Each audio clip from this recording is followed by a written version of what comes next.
कोकणचा स्वर्ग म्हणजे सिंधुदुर्ग. पावसाळ्यात निसर्गाने पांघरलेला हिरवा शालू, त्याबरोबर उंचावरून फेसावणारे स्वच्छ सुंदर धबधबे पाहून पर्यटकांची पाऊले वळतात ती सिंधुदुर्गात वर्षा पर्यटनाचा आनंद लुटण्यासाठी. जिल्ह्यातील फेसावणारे अनेक धबधबे पर्यटकांना साद घालतायत. यामध्ये देवगड तालुक्यातील तळवडे येथील न्हामनकुंड धबधबा आजही पर्यटकांना खुणावतोय. पाहुयात स्पेशल रिपोर्ट. देवगड शिरगाव मार्गावरील मध्यवर्ती ठिकाण म्हणून ओळखल्या जाणाऱ्या तळेबाजार मुख्य बाजारपेठेपासून अवघ्या 2 किलोमीटर अंतरावर तळवडे येथे हा न्हामनकुंड धबधबा आहे. धबधब्याजवळ जाणारा मुख्य रस्ताही वाहतुकीसाठी योग्य आहे.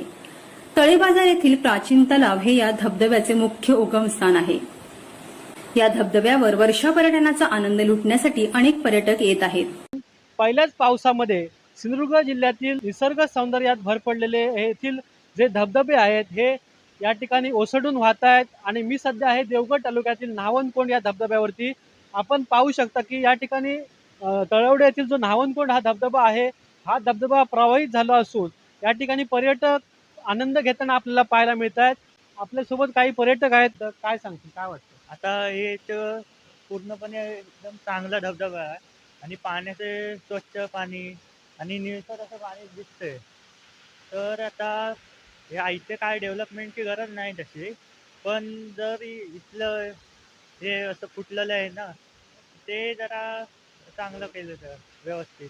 मॅडम काय सांगाल, आपण या पर्यटनाचा आनंद लुटण्यासाठी येथे आलात, काय सांगाल?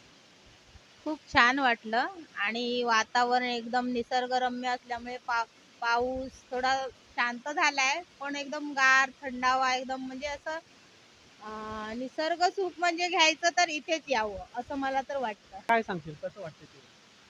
पावसाळ्यात मस्त इकडे एकदम छान असं वातावरण आहे आणि खूप मज्जा केली आम्ही सर्वांनी. काय वाटतं तुला इथे डेव्हलपमेंट व्हायला पाहिजे अजून काय असतं? डेव्हलपमेंट असं खाण्यापिण्यासाठी काही उपलब्ध केलं तर बरं पडेल आणि इकडे जरा गुळगुळीत झालंय त्यासाठी जरा काहीतरी घेऊन. निश्चितपणेच पर्यटक या ठिकाणी येऊन पर्यटनाचा जो आनंद आहे ते आपल्याला लुटताना पाहायला मिळतात. विष्णू धावडे, समर्थ न्यूज, देवगड. समर्थ न्यूज चॅनल यूट्यूबवर सबस्क्राईब करा व बेल आयकॉनवर क्लिक करा आणि रहा अपडेट.